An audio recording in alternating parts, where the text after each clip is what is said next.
seenaa Jaal Magarsaa Barii fi qabsaa'ota gootota isaa waliin wareegaman kutaa jalqabaa qabadhee isiniif dhiyaachuun kiyyoon yaadatama.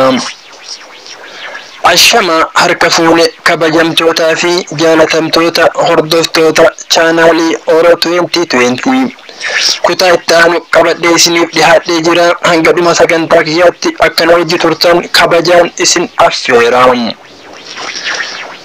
Dhalachuu ABO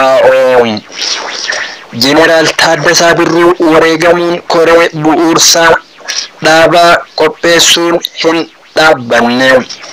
Koreen qindeessituu waltaa hafan Jaallan Magarsaa Barii fi baarootumsaa akeeka koreen kun ijaarameef fiixaan baasuuf wixinee sagantaa siyaasaa bara 1974 keessa koreen kun qopheesse irratti mari'atee akka raggaasisu fi sirnaan jaarmiya kora bu'uursaa founding kongireensii ABO qopheessuu turan.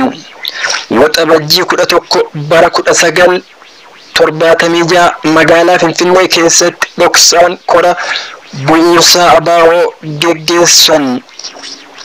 Kora bu'uursaa ABO kan irratti kan argaman bakka bu'oota mandheelee sabboontota Oromoo Finfinnee fi godinaalee adda addaa, bakka bu'oota jaarmiyaa dargaggoota Oromoo warraaqaa jedhamu, bakka bu'oota sagal gaafas dirree qabsoo hidhannoo turan yoo ta'an, hojjettoota Oromoo irraayis namoonni argaman ni jiru.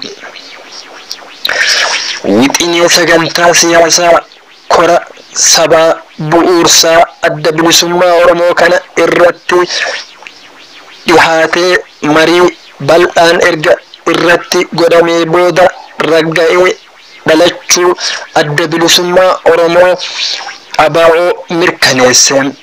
Heerri dhaabichi ittiin bulus tumamee ragga'ee. Akka heera gaafas ragga'eetti caasaan jaarmiyaa diriirfamuu koree gidduu seentaraal komitee kan imaammata gurguddaa baasu akkasumas gumii idileen qaama hojii raawwachiistuu lama jechuun koree hojii raawwachiistuu fi gabatee gulaalaa akka qabatu taasifame. Yeroo san Magarsaa Barii hayyu duree adda bilisummaa Oromoo ta'ee filame. Jaal Diimaa Nagahoo jalqaba hayyu duree ta'ee filamee akkuma filameen barnoota ala argatee osoo hojii hin jalqabin dhiisee waan deemeef Magarsaan filamee hojiitti seene jedhama. Dhaabni siyaasaa qabsoo bilisummaa Oromoo hoogganuu fi qajeelchuu dhalachuun mirkanaa'e. Dhalachuun ABO bara mirkanaa'e kun eega Oromoon gabrummaa jalatti kufee haalli keessa dabre akka salphatti kan himamee bira dabramuu miti. ABO'n waan yeroo tokkoon yookaan dhaloota tokko keessatti tasa gadi bahee miti. Haalan hedduutu uumama isaa fidee. Dhaloota hedduutu uumama isaa keessaa harka qaba. Jagnoota Oromoo hin gabroomuun tuulaa lafee harca'ee fi lolaa dhiigaa kan dhangala'een dhalatu bu'uura isa fide. Jaarmiyaa bara 100 dura gadaamessa qabsoo diddaa gabrummaa keessatti uumame garuu wal gita dhaabaa haala yeroo objective and subjective reality irraa kan ka'e dafee gadi bahuu dhabe. Qabsoo bilisummaa takka dhaamaa takka balali'aa geggeessituu gadi isa baase. Qabsoo faca'aa diddaa gabrummaa gamaa irraa kaasee bifa adda addaan raayyaa fi asaboo jiillee baha dhiha Oromoo fi naannoo Oromiyaa adda addaa keessatti yeroo tokko ifaa yeroo tokko dhaamaa jalqaba 1960moota ga'e. Waldaan Maccaa Tuulamaa walitti qabee suukessuu yaalee itichuuf yeroo hin arganne. Suukii kana sabboontonni Oromoo kan akka Jeneraal Taaddasaa Birruu, Baaroo Tumsaa, Magarsaa Barii fi kan kana fakkaatan ABO raasanii ABO keessaa baasanii. Dhalachuun waldaa Maccaa Tuulamaa akka ABO'n dhalatu karaa haree. Osoo Maccaa Tuulamni hin dhalanne ta'ee jaarmiyaan ABO jedhamu gadi baasuun guddoo ulfaata ture. Waan tokkummaa Oromoo jedhu qabatanii ka'uunis daraan ulfaataa ta'a ture. Diinni saba kana bakka meeqatti qoodee guddinni garaagarummaa seenaa fi hawaasummaa akka dhalatu yeroo dheeraaf qopheessee hojjetaa waan tureef silaa tokkummaa sababa adda addaatiin bacancare san deebisanii suphuuf yeroo dheeraa fudhata ture. Hambaan aadaa gadhee sun yeroo ammaa hammam akka milkaa'ina qabsoo keenyaa irratti dhiibbaa godhaa jiru xiinxalluun nama hin dhibu. Osoo ABO'n dhalatuu baatee amma haala qabatamaa ture yoo xiinxalle wanti Oromiyaa jedhamu har'a hin jiru ture.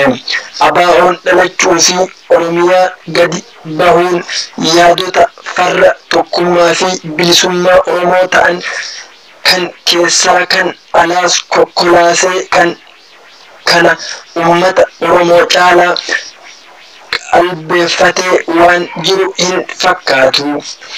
Bara 1991 yeroo mootummaan ce'umsaa jaarmiyoota Oromoo 5tu ture. Atbaa'oo, ABO, Ayfeelloo, Oromoo Abboo, OPDO anatu siif jira jedheen ummata Oromootti dhihaate. Dhiibbaa tokko malee kakaasuu tokko malee Oromoon harka 90 ol ta'u ABO duuba hiriire. Bokkuu bara 100 ol dhoksee baasee itti kenne. Kanaaf gareen lamaanuu kan keessaas kan alaas harka walitti naqatanii gara jabinaan ABO irratti duulan. Mee haalaa fi yeroo ABO'n keessatti dhalate gabaabsinee keessa seennee haa ilaallu. Seenaa qabsoo Oromoo keessatti ABO dura kan gaafatama baatee fudhatee hamma tokko saba Oromoo afaan tokko dubbisee bu'uura filaa feesisaa kabsiisuu yaalee waldaa Maccaa Tuulamaati. Akkaataan waldaa Maccaa Tuulamaa sochii eegalee fi itti xumure haala 1991 ta'e saniin ala hin fakkaatu. Wanni hundinuu si'aa yookaan immooshin raawwatame. Waan godhamu irratti hin qophoofne. Tartiiba waan gochuun iddoo hin arganne. Osoo boolla hin qotanne, osoo humna gadi hin dhaabatin, osoo ulee hin muratin diina ofirratti kaasutti xiyyeeffatame.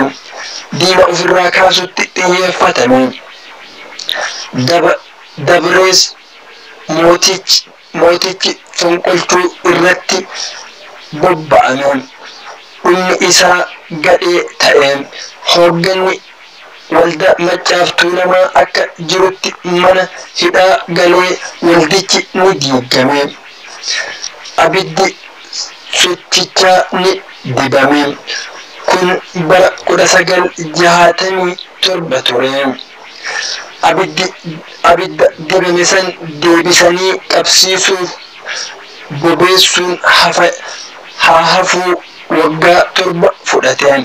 Osoo wanti qabatamaa tokko hin ta'in jeeqamni mootummaa Hayila Sillaasee bara 1973 ta'e. Yeroo sanitti kan waa yayyaalaa ture garee 2 ture. Tokko hambaalee waldaa Maccaa Tuulamaa kan abdii hin kutatinii fi ijoollee gaafas walgahii dhaqanii turan kan akka Baaroo fi Magarsaa fa'a kan haalli gaafasii sun sonaan sammuu seenetu waa cacarraaqaa ture. Gareen kun bara 1973 yeroo mootichi jeeqamu eegalu reefuu waa badadaa ture malee waan qabatamaa jaarmiya jedhamu tokko irra hin geenye. Bara san ture yeroo duraaf koreen booda ABO'tti ol guddate kan uumamte. Garee lammataa warra caba qabsoo baalee booda faca'anii alatti yaa'anidha. Isaanuu 2 turan. Isaan keessaa gareen tokko kan jaarraan keessa ture biyya Arabaatti leenjii fudhatee Somaaliyaa keessa yoo biyya seenu yaalu mootummaa Somaaliyaa qabee mana hidhaa naqe. Kan biraa ammoo murna nama Huseen Suraa jedhamuun hoogganamu kan Iraaq irraa gargaarsa argatee osoo of qopheessaa jiru Ziyaad Barreen dhaqee karaa irratti cufsiise. Booda Huseen dhiibbaa adda addaatiin fakkaataa jaarmiyaa Itoophiyaa National Liberation Front jedhamu uume. Bakkumatti isaa fi warri bilisummaa deeggaran gidduutti balaan boba'e. Koreen biyya keessaa Huseen Suraa biyyatti yaamtee dubbiste. Inni garuu yaada isaa geeddaruu hin dandeenye. Kanuma irratti dhumate.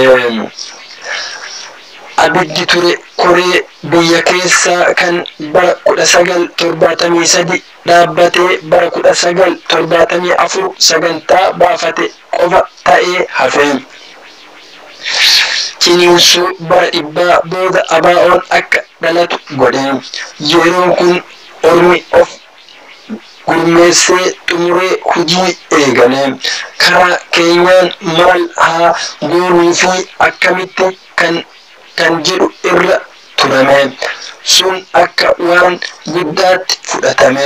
Haalli biraa yookaan karaan biraa hin jiru waan ta'eef osoo rakkinni kana qofa ta'ee gaarii ture. Haalli ABO'n keessatti dhalate sun ammoo daraan rifachiisaa ture. Yeroon sun yeroo diinni Oromoota hubannoo fi sammuu qaban wal saamaa turan. Yeroo dargiin maqaa lafaa sabaaf deebise jedhuun waa hedduu bacancarsaa ture.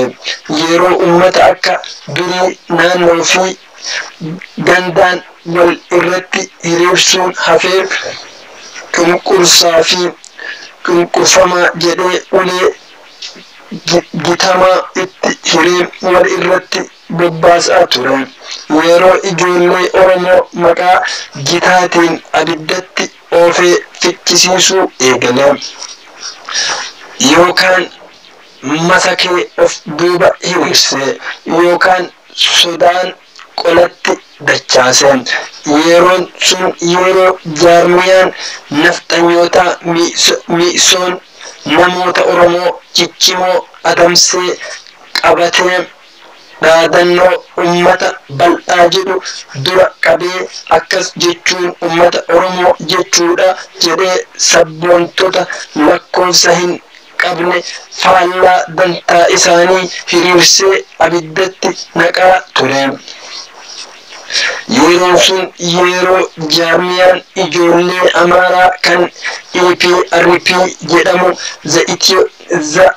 the best brains of the Oromo intellectuals kan